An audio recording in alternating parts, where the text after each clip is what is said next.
Greetings. It's your boy, Wings of Redemption. And I'm bringing you another Paramount Picture Association. Jerry Brockenheimer and shit. Feature presentation of Paranormal 20 Days. What's up, guys? Go ahead and load me a clip here. Preparing for the zombie attack. It's gonna always happen. You know, he's got to prepare for that zombie attack. We're in day 2 of 20 of the scariest places on Earth, known as Paranormal. 20 Days of Paranormal. And today, we're actually going to be doing Helltown, USA. Luckily enough, Helltown, USA is actually right where the girl got uppercutted at. In Ohio. We're going to be showing you pictures. And we're going to show you some gameplay by some mall. So let's go ahead and get to that. Stay alive. Welcome back. I'm going to drop this creepy ass voice soon. Helltown, USA. Helltown, USA is actually part of Boston, Ohio, which doesn't really make a whole lot of sense, but that's exactly where it's at. It's the Boston Township in Ohio. And the reason that well, let me tell you what Helltown is. Helltown is basically an abandoned town. All there is burnt down buildings, boarded up buildings, kind of like Raccoon City or Tall Oaks or any other kind of zombie horror movie film. There's actually a town just like that. And it's not because, the job market, caved in or anything like that, or everybody moved away. I mean, there's plenty of towns. Like, there's Plantersville, there's McLarenville. Plenty of small towns that just pretty much have no job market whatsoever, but they're just what you call pass-through towns. And Boston, Ohio wasn't a pass-through town.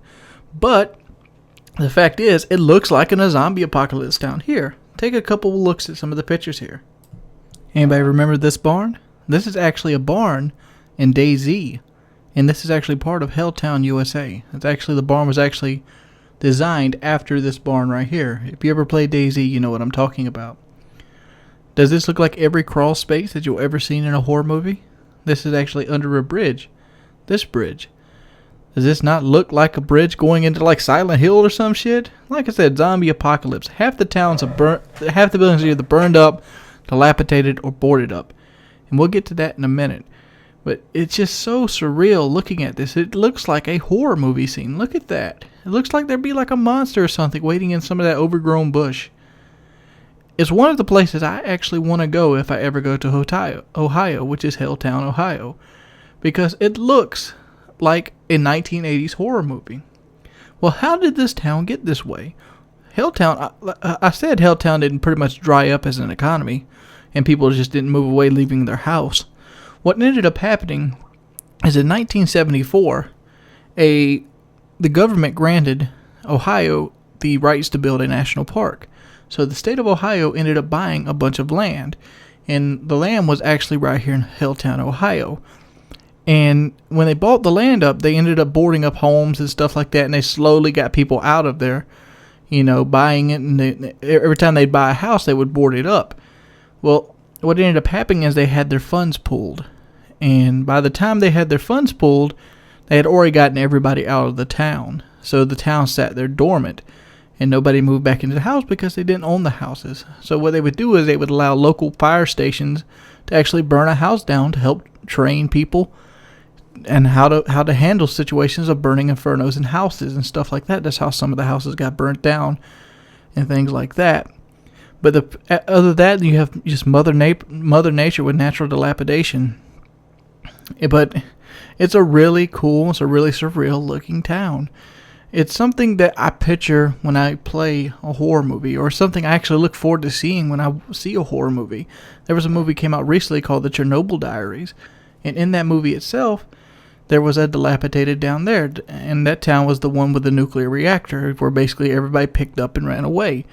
Almost the same deal here, but this one wasn't quite as bad, and it's not like radioactive or anything like that, so you can visit it and walk around very freely. It's actually a very popular tourist spot. That's why it's not completely overgrown.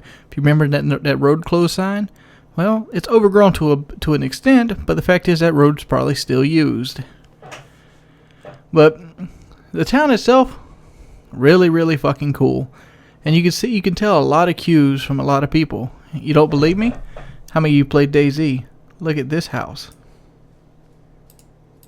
Is that not the house that you pretty much seen when you go through to get items? I thought that was cool as fuck. And, you know, it's cool seeing what video games are based after at times.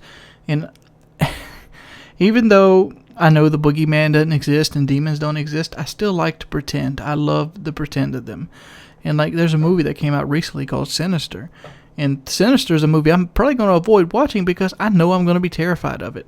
Why am I going to be terrified of it? Because it hits at the greatest fear that I have. I'm normally a very, very strong person when it comes to watching horror movies. But there's one type of horror movie I don't like. And I don't like anything that involves horror in your own home, such as like something living inside the house, or something coming into the house via a picture or something like that. Reason being, I feel like the scariest thing you can see is something that you can relate to, and everybody can relate to going into the kitchen at night to get a glass of water or a midnight snack, and just be walking through that dark living room and just looking and wondering what would happen if a pair of eyes would basically pop up. And that is what Helltown is to me. That is the epitome of that childhood fear. But that's number 2 in our 20 Days of Paranormal, Helltown, USA. Hope you guys enjoy. Remember, if you could, please leave a rating and check my Facebook out. Peace, people. And you know, some days I feel lost and uncertain of the future. And then I look back and see the construction of the past and see how it kind of leads the way to the future.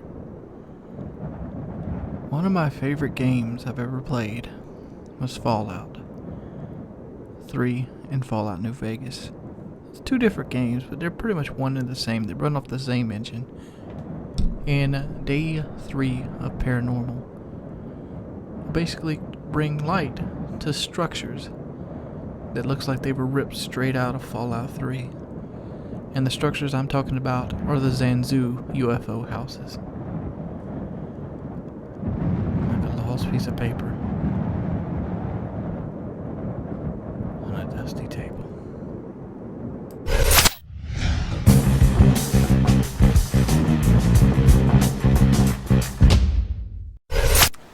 The Sunzu UFO houses, or the Sunzu pod houses, were constructed in 1978. Or they began construction in 1978, and it was planned as a vacation resort in a part of the northern coast adjacent to Taza, Mizzou, where it was marketed toward mainly U.S. military officers and wealthy foreign dignitaries. The project was abandoned, very quickly might I add, after several car wrecks and a curse. Ooh, a curse. Ooh. Apparently, the contractors moved a Chinese dragon sculpture that was located near the gates on the winding road that led to the buildings to make room for an extra highway. And as soon as they moved this structure, a couple of the key engineers were killed in a car wreck. This, along with dwindling sources of money, quickly made the buildings be left to rot. And that happened in 1980. A lot of people construed this as a curse via from moving part of the dragon's back, or from actually the place being built on a Dutch cemetery. But for the most part, they were left to rot. And the reason I'm adding these is because 20 Days of Paranormal is more about being creepy than it is about being about the paranormal or ghosts. Even though there's no proof that ghosts actually exist on the property itself, and there's really no listing of anybody ever actually dying on the premise of the Sanzu Resort, it leads me to believe, what other resort town that was left abandoned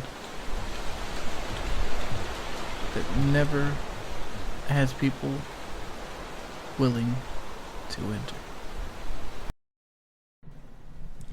One of the most beautiful things that you can see in a horror movie telling is the Ghost Hotel. What is the Ghost Hotel in reference to things? Like, where does the foundation actually work from? There's hundreds if not thousands, of hotels that claim some kind of specter or some kind of haunting or some kind of murder happened inside of them. So in that aspect, this place is no different than your standard mom and pop rest stop or things. Anything to where the interstate doesn't go through to pull people into their hotel versus a Hilton chain. This place, though, actually has a legacy and put down. Everybody's seen the story of 1408 by Stephen King. That's pretty much the pinnacle of haunted hotel stories. But let's go ahead and go a little bit further and go into one of the creepiest hotels you'll ever see. And yes, I'm talking about the Del Solto. Let's go ahead and go over the history of this hotel. The hotel is now abandoned, but it was created in 1928. It was part of a tourist attraction on the Bogota River and is basically based in Colombia. The idea of the river itself was the cliffs were what you call a suicide cliff. People that were trying to escape oppression would jump off this cliff and become eagles to escape their captors. Since the hotel opened, it's had a history of the spirits that had fallen from the river on top of the rocks to basically be in the rooms and be very aggressive toward the tenants and people of that nature. And at one point, the river had become contaminated, and the people kind of left the area. This was what's pretty much caused the downfall of the hotel, because it was a popular tourist attraction strictly before its haunted lore. And now it's been in dilapidation for almost 15 years. It actually looks the part of a haunted hotel. It's actually one of the top 5 scariest places or most haunted hotels on people's vlogs or people that have traveled or even people that write books about ghost stories, that you get the most graphic or the most genuine sensation dealing with this hotel itself. And that pretty much leads me to my next point. Ghost and haunted hotels. There's going to be quite a few haunted hotels on here, obviously, because it's one of the main attractions of it as itself. There's also like the Winchester House, and there's a couple other things. There's also some things that I actually live near, like the Battery in the Battery in Lucas Bay Road, and there's Punch Bowl, and there's also like old Civil War churches. And I'm hoping to go through and actually do some of the old Civil War churches on the 20 Days of Paranormal. Trying to get a real life vibe in it. And I'm kind of spending this last few minutes of this video kind of to guide you through the series. Because 20 Days of Paranormal, some videos are going to be easy, some videos are going to be hard. This is actually one of the harder videos. The reason this video is harder, because there's actually not that much history behind the hotel. Most people that actually committed suicide on the waterfall adjacent to the hotel. The hotel was built because of the waterfall itself. And there is even a rumor that the waterfall itself actually wasn't there. The river was there, but the waterfall wasn't. The rocks actually created a barrier. And the guy who built the hotel blew up a section of the rock so the waterfall would actually happen, to kind of attract wealthy guests, to kind of attract like politicians and things to his hotel. It's got a nice subtle look to it. And the reason I picked this to be day 4 was more because of the look of the hotel itself. It pretty much looks like an abandoned castle sitting on the side of the cliff. Kind of reminds you of the house on Haunted Hill, that kind of theme to it. And I really enjoyed that kind of theme to it. It makes me almost want to go inside and just look inside the hotel. Even though it's been out of repair for 15 years, I would risk it. Because that hotel has to be super fucking cool on the inside. And just imagine how cool it would be if you could go into one of those hotels and stay the night. Just imagine how cool it would be to be able to do that with cameras and put it on YouTube. That'd be fucking righteous, dude. But that's just some stuff I would really enjoy doing. And there was another movie that kind of reminded me. It had a haunted hotel and people had to live in it. I can't remember it off the top of my head. For some reason I want to say it's like the Hotel on Mountain Pass, you know. That movie always stuck into my head because it had like this really chubby girl with like really bad makeup, like Mimi from Drew Carey Show, just on the front cover with a knife. I just always remember that as a child. But the idea behind these is some are hard to do, some are hard to do, some are easy to do, but I'm trying to pick them based on creepiness, not by how long the video can be. So if the videos are too short for you, feel free to click another video because there's going to be 20 of them. As always, if you guys really enjoy this series, you want to see it keep going, if you could please strive for 2,500 ratings, that would help me out tremendously. Thank you guys. It's been your boy Wings of Redemption, and I'm also trying to improve these videos slowly but surely. I'm trying new elements out with them. Stay with me. I want to try to make them creepier and creepier and creepier than standard gameplay commentary. What's up, fellas? It's your boy Wings of Redemption, and today we're going to bring you the Willowbrook State Hospital. That's a state school. Willowbrook is one of the things I actually wanted to save to later on in the series, but I felt like I needed something I could actually talk about. And to actually talk about it would give me a better video. What is Willowbrook? Willowbrook is situated on Staten Island, and it's a state hospital, and was pretty much ousted by this guy, Ronaldo Rivera. Ronaldo pretty much came in here trying to set his career ablaze, and he found something that was very, very, very morbid. Take a look.